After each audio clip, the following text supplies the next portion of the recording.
दूल्हा दरवाजे पर जो आता है,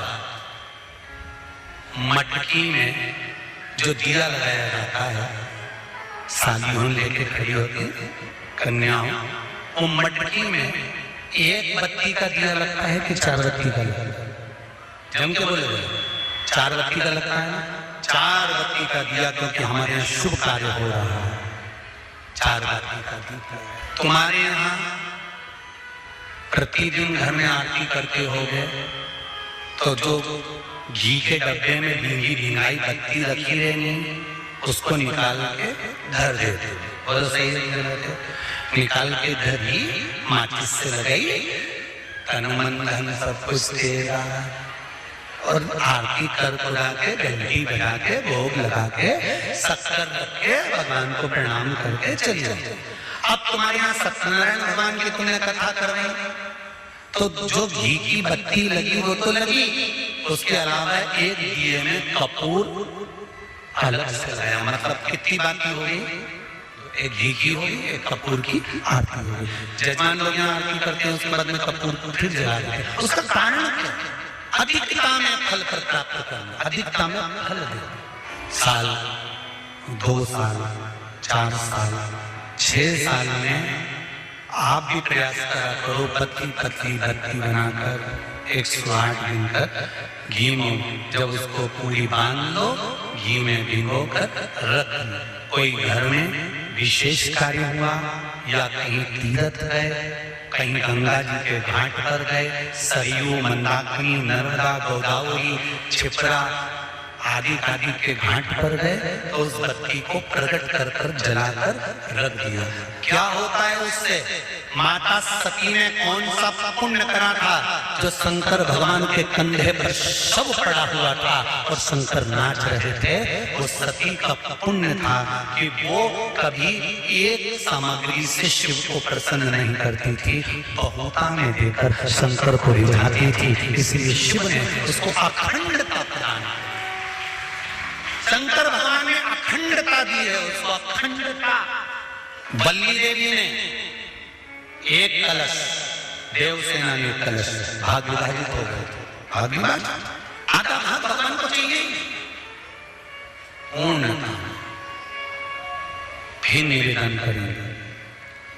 अब एक प्रश्न और खड़ा हो जाता है, ध्यान दीजिएगा कि गुरु जी तो कथा में कहते हैं कि एक बेलपत्र भी चढ़ा दी तो भगवान शंकर ने स्वीकार करी। शिवर वाले गुरु जी कहते हैं एक चावल का दाना भी चढ़ाया तो भगवान शंकर ने स्वीकार करा। का क्या भाव है इसका? क्या भाव, इसका क्या महत्व? तो वो भी समझ में आएगा अच्छे से, बहुत ध्यान से समझना है। बाती शंकर जी के मंदिर के बाहर लगाई है। कहाँ लगाई है?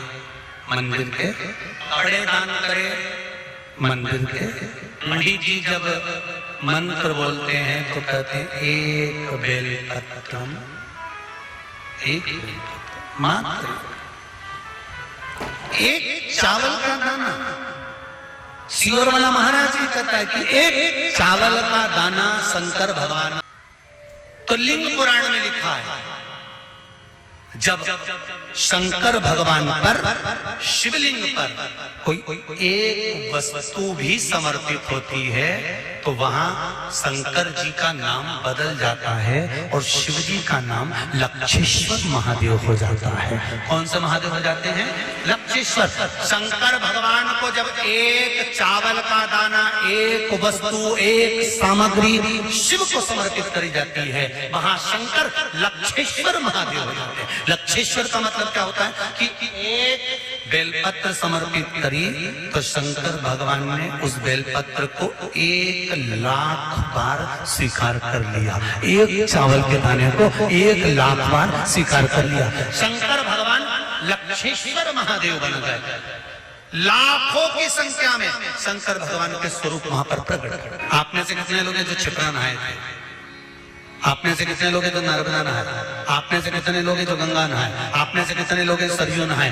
कहीं ना कहीं किसी पवित्र नदी में आप लोगों ने स्नान जरूर करा होगा। बोलो करा कि नहीं करा? जितने लोग कथा सुन रहे हैं उनने भी करा होगा, जितने फेसबुक यूट्यूब पर सुन रहे हैं उनने भी करा होगा। किसी ना किसी पवित्र नदी में आपने, हमने, सबने स्नान करा होगा। अब स्नान तो हम कर लिए,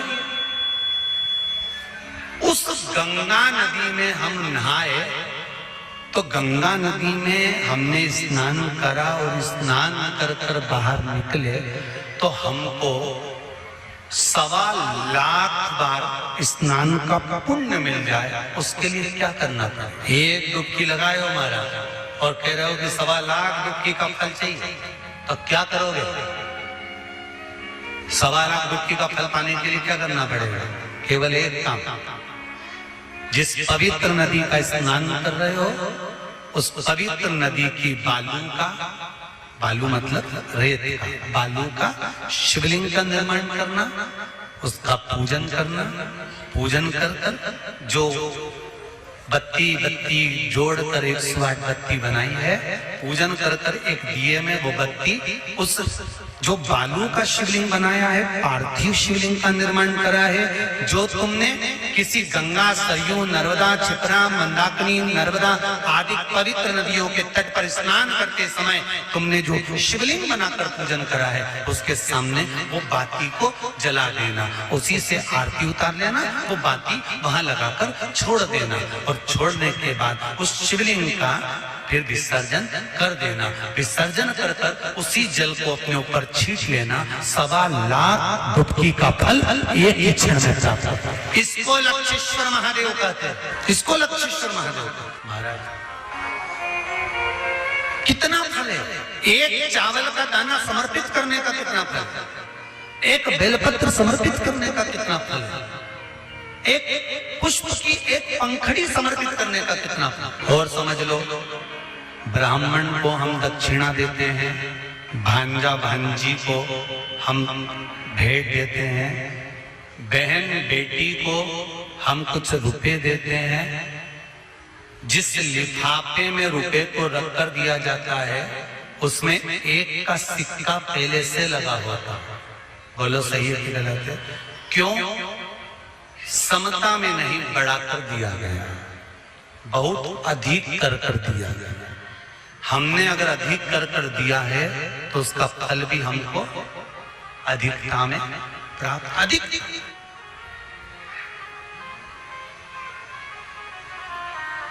और तो कहीं का होता है जो सोच विचार में थोड़ी गड़बड़ी कर सकता है। एक हमारे मित्र हैं, एक जगह जन्मदिन पर गए तो वहां उन्होंने जन्मदिन पर उन्होंने 5 रुपए लिफाफे में रखे। तो हमने कह दिया, क्यों रे हो प्रकाश, उसके यहाँ जन्मदिन पर जा रहा है और 5 रुपए रख रहा है? तो क्या हमने जन्मदिन मनाया था 8 साल पहले, तब उसने भी तो 5 रुपए रख के दिए थे। तो हमने कहा 8 साल पहले 5 रुपए की मात्रता थी, अब तो 5 का 10 हो गया, तो 10 तो दो।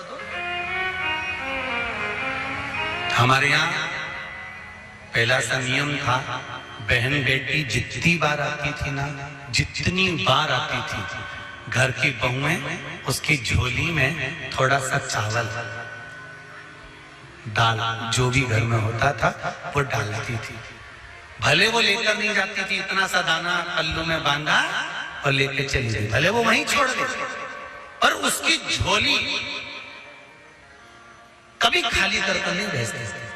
आप में भी जितने लोग बैठे, ऐसा नियम पहले था। अब आज का जमाना तो बड़ा विचित्र हो गया कि बहन बेटी से आस लगाकर बैठते हैं। जैसे ही आई तो पहले सोचते हैं राखी पे कितने भतीजों के कपड़े लेके आई है,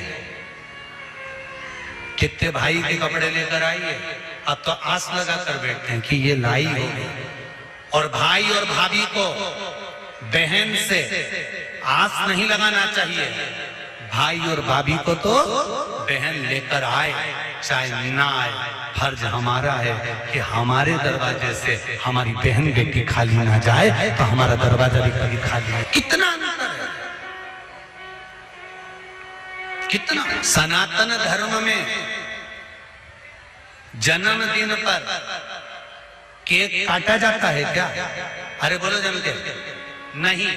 सनातन धर्म में जन्मदिन पर केक नहीं काटा जाता। सनातन धर्म और ये आज के जो ये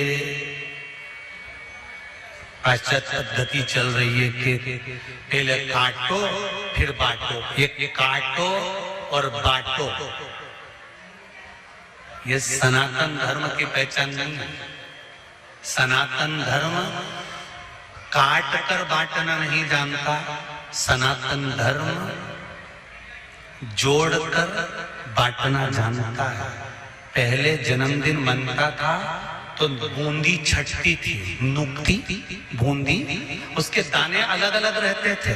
सनातन धर्म के लोग बांध कर बांटते हैं। बूंदी छटती थी, आटा सिकता था, बिखरा रहता था, दूध का छींटा देकर उसको लड्डू बनाकर बांध कर फिर दुनिया के लोगों को बांटा जाता था। सनातन धर्म में जन्मदिन बांध कर बांटते हैं और पाश्चात्य पद्धति में जन्मदिन काट कर फिर बांटते हैं। हमारा सनातन धर्म काट कर बांटने को नहीं कहता। हमारा सनातन धर्म बांध कर एक तत्व में बांध दो, सबको एक लक्ष्य में बांध दो, एक आनंद में बांध दो और फिर बांध कर उसका दान दो। अर्थात जिंदगी के हर आनंद को बांधने का प्रयास करो और उस आनंद को दूसरों को देने का भी प्रयास करो। दूसरों को शंभु शरण